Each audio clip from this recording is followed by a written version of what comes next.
kita akan melanjutkan materi kuliah kita, yaitu tentang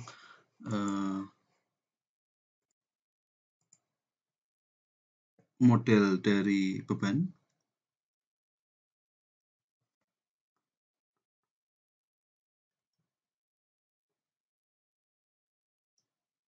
Dalam sistem distribusi, model beban ini, model beban ini terdiri dari beberapa jenis. Yang pertama adalah beban yang sifatnya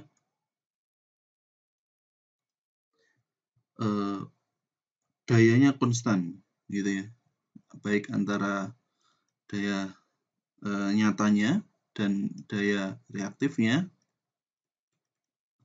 itu nilainya konstan. Nah, daya ini kita sebut dia adalah Pecky konstan,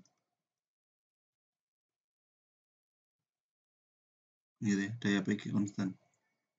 Karakteristiknya apabila tegangan naik,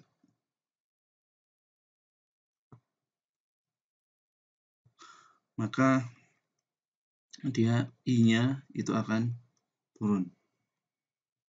Seiring dengan P sama dengan V kali I, P-nya konstan, V naik, I pasti turun.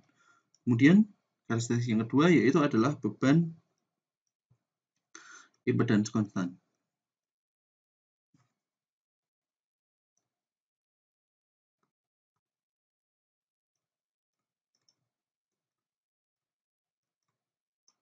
Kita sebut dia adalah Z konstan.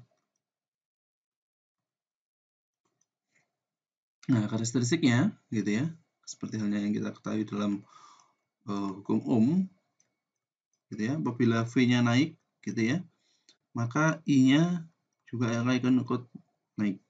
Begitu juga kebaliknya, V-nya turun, I-nya maka turun, Beberapa contohnya yang untuk Pecky konstan ini yaitu adalah motor, terus kemudian air conditioner AC, pompa, kompresor, seperti itu. Untuk impedans konstan ini contohnya adalah lampu, terus kemudian heater, lampu pijar terutama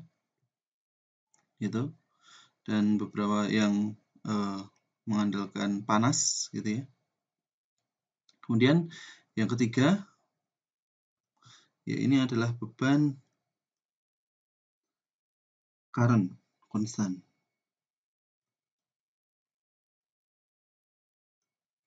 Atau kita sebut dia adalah I konstan. Nah, ini contohnya dipakai beban yang memerlukan arus yang sangat besar, biasanya welding, electroplate,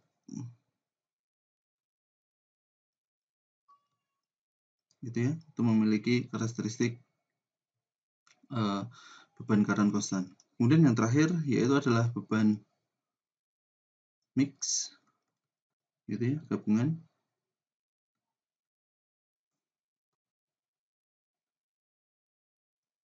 Nah, ini ada dua juga. Yang pertama adalah polinominal, kemudian mix yang kedua adalah eksponensial. Polinomial, kurva polinom, eksponensial adalah kurva eksponensial. Itu ada 4 karakteristik dan 4 model beban, Nah, di sini contohnya kalau misalnya kita membuat grafik perbandingan, di sini adalah persen arus beban.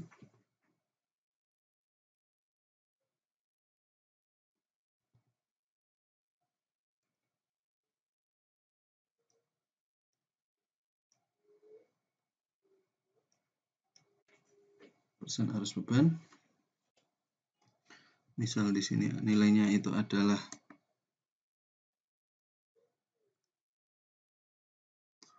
80, 100, dan kemudian 130. Ya, ini misal untuk perbandingan saja. Dan kemudian persen voltage-nya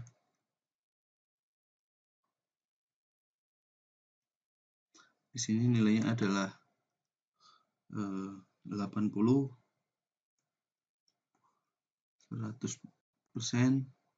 dan 120. Maka kurva yang dibentuk untuk yang konstan arus tentu saja dia datar seperti ini ya. Sedangkan yang konstan MVA dia berbanding sebalik seperti ini. Baru kemudian yang konstan Z dia naik. Ya.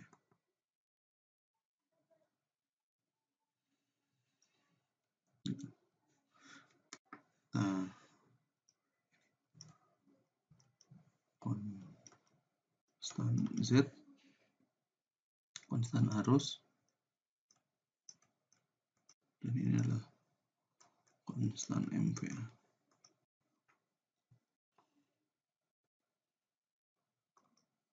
Gitu. Nah, kemudian untuk beban yang MVA konstan, gitu ya. Di sini persen MVA konstan.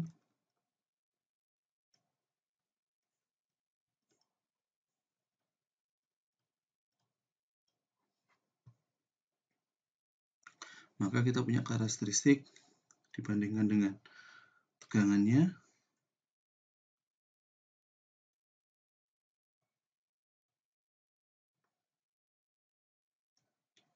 Misal di sini nilainya adalah 60, 60, 100, 120, 180, di sini adalah 120. Maka kurvanya untuk konstan Z yaitu adalah seperti ini. Gitu ya. Sedangkan untuk konstan MVA tentu saja karena dia konstan seperti ini. Baru kemudian untuk konstan yang arus dia bentuknya seperti ini. Saya mungkin jelas.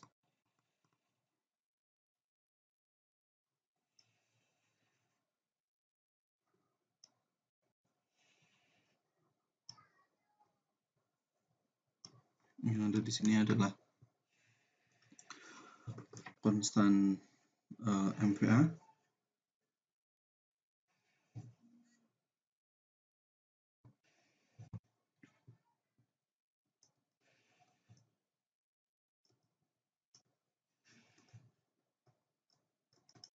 Yang ada di sini adalah konstan arus.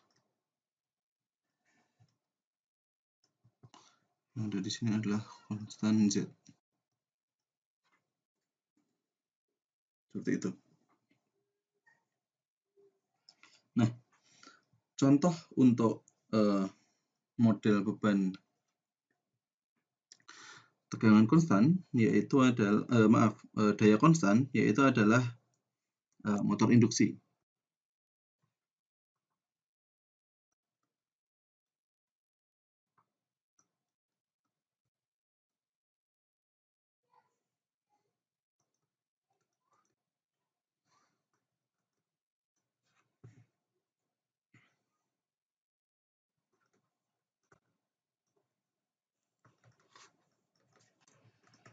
Nah, di motor induksi ini modelnya yang seperti yang kita tahu bahwa di sini kita punya hambatan stator, gitu ya. Terus punya rugi-rugi yang ada di sisi air gap dan magnetisasi. Kemudian yang ada di sini kita punya rugi-rugi rotor. Nah, biasanya juga di sini akan dilengkapi dengan slip, gitu ya. Di sini adalah JXS R stator, Jx magnetisasi, Jxr, dan di sini adalah Rr atau terhubung dengan R load. Nah, nilai S yang ada di sini ini adalah slip. Slip ini sendiri ada slip positif ketika dia memiliki urutan positif ya, searah jarum jam gitu ya. Kita sebut dia adalah S1 sama dengan NS dikurangi NM dibagi NS. NM adalah kecepatan aktual, kecepatan mekanik, itu ya, shaft. NS adalah kecepatan sinkron. Sedangkan slip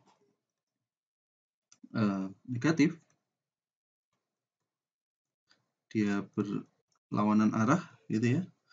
Maka nilainya adalah minus NS dikurangi NM dibagi minus NS. Gitu. Nah, sehingga dari persamaan tadi ya, S2 sama dengan min NS min NM NS min NS gitu ya. Kalau misalnya di sini saya buat dia min 2 NS ditambah NS min NM per min NS, maka ini sama dengan 2 min NS min NM per NS, atau ini adalah 2 dikurangi S1. Nah, ini S1 yang seperti yang kita tahu tadi, yaitu adalah slip urutan positif.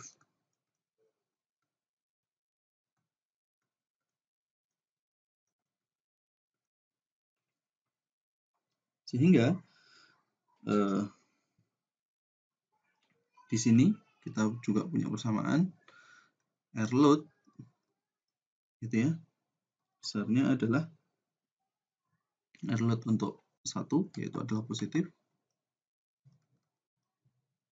yaitu adalah 1 min S1 per S1 dikalikan RR dari perbandingan slipnya gitu ya. Sedangkan R load 2 untuk negatif sequence yaitu adalah 1 min S2 per S2 dikalikan R. Nah,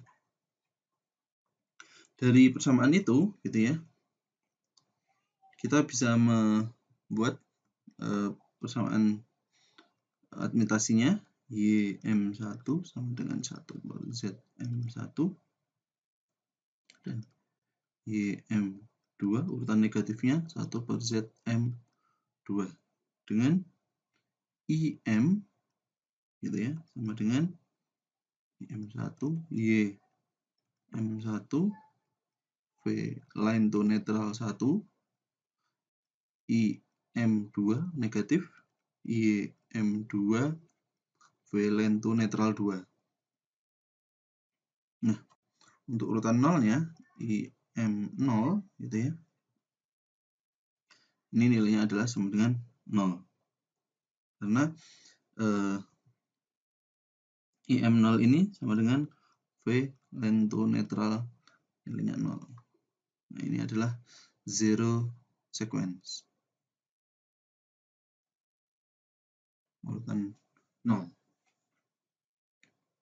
Sehingga dari 3 buah model itu kita bisa tunjukkan persamaan metriknya, yaitu adalah 1 0 0 0 YM1 0 0 YM2 2 untuk urutan negatif, VLN 0, VLN urutan positif, VLN urutan negatif, IM urutan 0, IM urutan positif, dan IM urutan negatif. Atau kemarin dengan kita menggunakan reduksi Cron, gitu ya, IM urutan 3 fasanya, gitu ya, positif,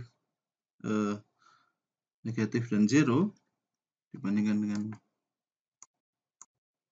VLN untuk positif, negatif, dan 0, maka nilainya adalah IM 0, 1, dan 2. Sehingga IM 0, 1, 2 yaitu adalah metrik A, gitu ya, dari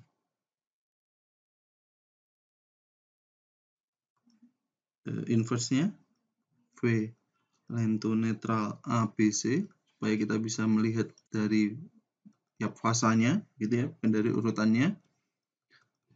AS min 1 IM ABC, karena kita punya datanya biasanya adalah arus motor untuk urutan fasanya, gitu ya.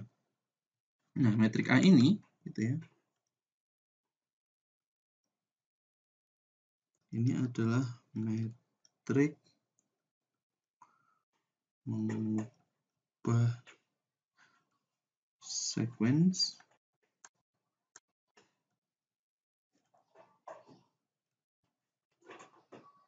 menjadi fasa. Nilai metriknya yaitu adalah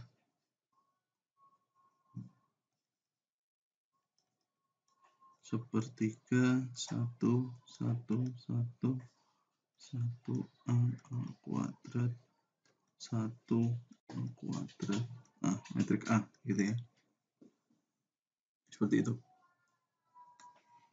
Nah, sehingga di sini kalau misalnya kita ingin mengetahui arus tiap fasa, gitu ya,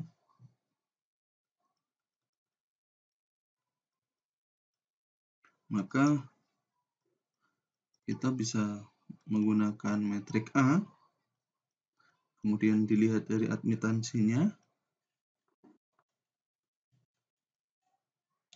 dikalikan dari AS inverse-nya, dikalikan dengan V lento netral fasanya.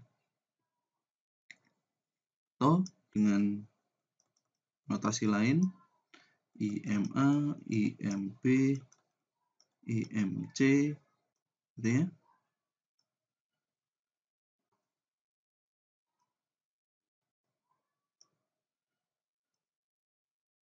Ini besarnya adalah yang ada di sini.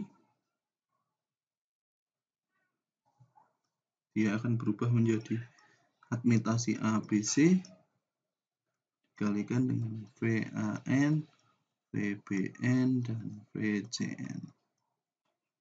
Seperti itu. Kita bisa mengetahui arus tiap fase dari admitasi motor induksi yang kita inginkan.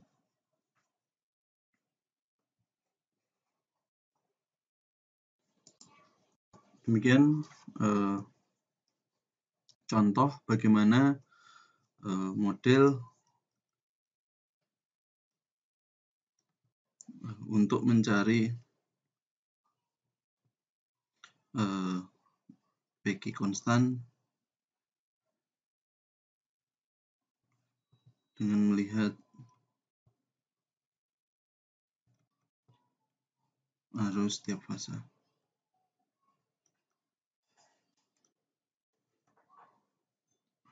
Terima kasih, kita lanjutkan untuk kuliah berikutnya.